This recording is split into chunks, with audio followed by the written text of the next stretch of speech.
You're watching 11 Alive Morning News. 11 minutes of nonstop news starts now.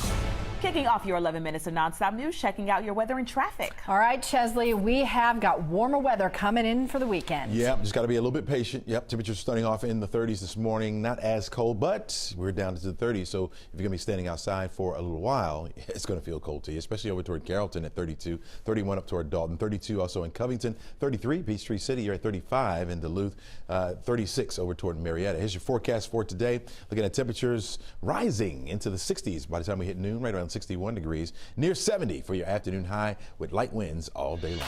Thanks. Now to a developing story. 4 members in one family gone in an instant. Crews have recovered the final 2 victims killed in a house fire in South Fulton. Ariana Maniz has more.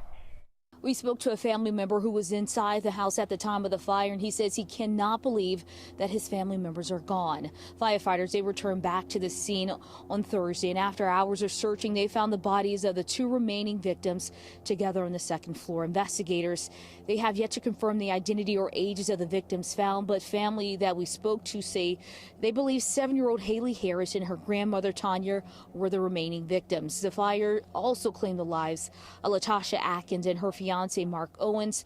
Their bodies were found on Wednesday. The family member we spoke to says it all happened so fast. Meanwhile, the medical examiner's office will officially confirm the identity of the 4 victims. Firefighters that we spoke to say that this will be a lengthy process. Back to you. Ariana, thank you. Just in this morning, 2 people are in the hospital after a fire at a home in Woodstock. This all happened on Evans Street just before 1 o'clock. Fire crews now say that fire is under control and they're just focusing on hot spots. The fire's cause is still under investigation. Sticking with your 11 minutes of nonstop news, here's what's happening now. The mall at Stonecrest is expected to be back to normal operations today. A shooting inside the mall sent shoppers into a panic yesterday. The mall says police believe the shooting stemmed from a fight between 2 customers. We're told a bullet grazed a man. 1 person got away. The mall shut down for a short time, but most of the stores reopened by late afternoon. South Carolina Senator Lindsey Graham's latest attempt to avoid testifying in the Fulton County election investigation has failed. An appeals court ruled prosecutors can question Graham about any talks with the Trump campaign to pressure Georgia election officials to overturn the 2020 election results. Graham's lawyers say he's willing to take this case all the way to the Supreme Court. Closing arguments could start today in the federal trial surrounding suspended Clayton County Sheriff Victor Hill. Hill took the stand Thursday as the defense presented its case. He's accused of violating the civil rights of 7 detainees inside the county jail by strapping them into restraint chairs for several hours. Hill denied doing anything wrong. New this morning, the federal government is trying to protect your mental health at work. The U.S. Surgeon General releasing some new guidelines for workplace happiness. They include safety, a chance to grow, connection and community, work-life balance, and just feeling like you matter. The report also says long drives and inconsistent hours lead to an unhappy environment. Continuing your 11 minutes of nonstop news, student debt relief will be top of mind again today. President Biden plans to talk about the issue during a visit to Delaware. Student loan cancellations could start as soon as this weekend. President Biden's plan offers up to $10,000 for some borrowers, up to $20,000 for Pell Grant recipients. And a heads up for borrowers, an important deadline coming up. October 31st is your last chance to apply to receive credit for the Public Service Loan Forgiveness Program.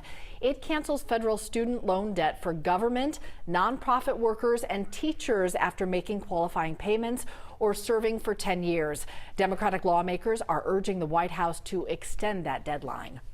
Right now, Georgia is facing possible triple threat this winter. We're talking flu, RSV cases are already overwhelming hospitals. Then you pile COVID-19 on top of that.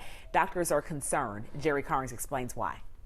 The emergency care tent here at Children's Healthcare at Scottish Rite apparently isn't going anywhere anytime soon as Georgia continues to struggle with viruses that typically don't peak until the winter. The number of RSV cases continues to rise here in Georgia and across the country. Georgia's one of 32 states seeing an increase in the illness that typically impacts children and older adults. Healthcare experts say hospitals are overwhelmed and that it's important to monitor children closely and keep them home if they're sick. Georgia is one of 2 states experiencing high cases of the flu as well, and that is expected to get worse as winter approaches.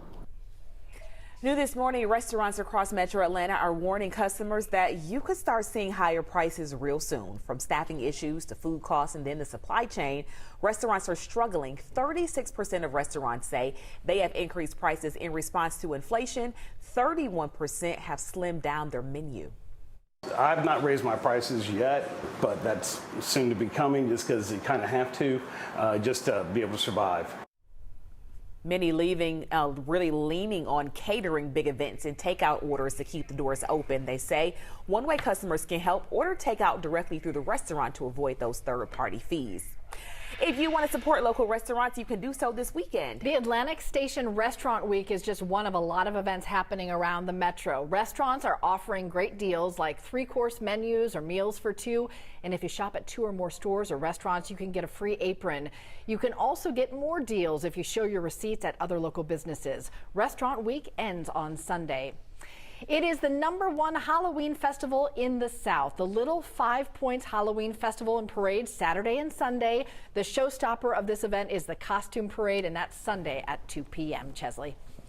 All right, Cheryl, we're looking at temperatures by noon, getting up to around 61 degrees. We'll have mostly sunny skies on the outside, and our winds will stay on the light side. By this afternoon, you'll feel the difference. If you start off with a coat, you may want to open it up. By the time you get to 3 o'clock this afternoon, and the kids are getting out of school, temperatures will be approaching that 70-degree mark. And by 6 o'clock, keep the shades handy. Driving home, mostly sunny skies, temperatures right around 62 degrees. Cape Day. Cheryl got her cape. Got it. I'll be flying out of here soon. Good. Watch how you sling that thing. You love green. You love green, Mr. Eagles. That's right. Have a great weekend, everybody. See you on Monday.